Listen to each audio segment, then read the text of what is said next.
கர்த்தருடைய பரிசுத்த நாமத்திற்கு மகிமை உண்டாவதாக. இன்றைய வேதவசனம் 1 யோவான் 5:17. அநீதி எல்லாம் பாவம்தான். ரோமர் 6:13 வாசிக்கிறோம், நம்முடைய அவயவங்களை அநீதியின் ஆயுதங்களாக பாவத்திற்கு ஒப்புக்கொடாமல் நீதிக்குரிய ஆயுதங்களாக தேவனுக்கு ஒப்புக்கொடுக்க வேண்டும்.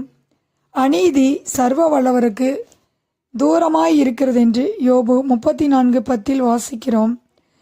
நம்முடைய தேவனாய கர்த்தரிடத்தில் அநீதி இல்லை.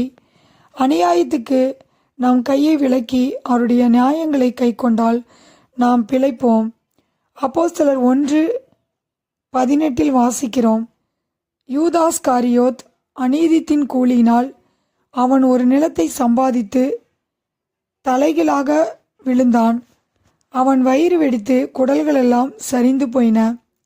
பிழையாம் அநீதித்தின் கூலியை விரும்பி தன்னுடைய அக்கிரமத்தினால் கடிந்து கொள்ளப்பட்டான்.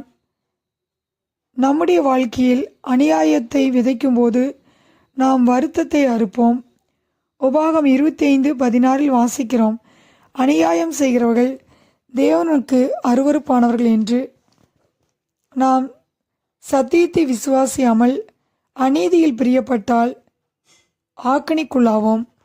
1 பேதுரு 3:18 வாசிக்கிறோம், கிறிஸ்துவும் நம்மை தேவனிடத்தில் சேர்க்கும்படி அநீதி உள்ளவர்களுக்கு பதிலாக நீதியுள்ளவராய் பாவங்களின் நிமித்தம் ஒரு தரம் பாடுபட்டார்.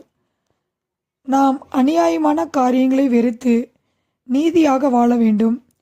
யாக்கோப்பு 3:6 வாசிக்கிறோம், நம்முடைய நாவும் அநீதி நிறைந்த உலகம். நம்முடைய நாவானது முழு சரீரத்தையும் கரைப்படுத்துகிறது. நம்முடைய நாவை காத்து கொள்ள வேண்டும். நாம் நீதியை விட்டு விலகி அநீதி செய்யும்போது நாம் தேவனுடைய ராஜ்யத்தை சுதந்தரிப்பதில்லை. ஆம் பிரியமானவர்களே, இயேசு கிறிஸ்து நமக்காக பாவமானார்.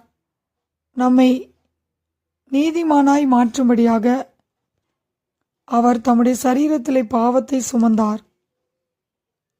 நம்முடைய வாழ்க்கையிலே நாம் அநீதியான காரியங்களை வெறுத்து நீதியான காரியங்களை செய்யும்போது நாம் தேவனுடைய ராஜ்யத்திலே பங்கடைவோம். 2 கொரிந்தியர் 6:14 வாசிக்கிறோம், நீதிக்கும் அநீதிக்கும் சம்பந்தம் ஏது? நாம் தேவனுடைய நீதியாகும்படிக்கு பாவமறியாத அவரை நமக்காக பாவமாக்கினார். நம்முடைய வாழ்க்கையிலே நம்மை நீதிக்கு அடிமையாக ஒப்பு கொடுக்கும்போது நாம் நித்திய ஜீவனை சுதந்தரித்துக் கொள்வோம். 1 யோவான் 5:17 வாசிக்கிறோம், அநீதி எல்லாம் பாவம்தான்.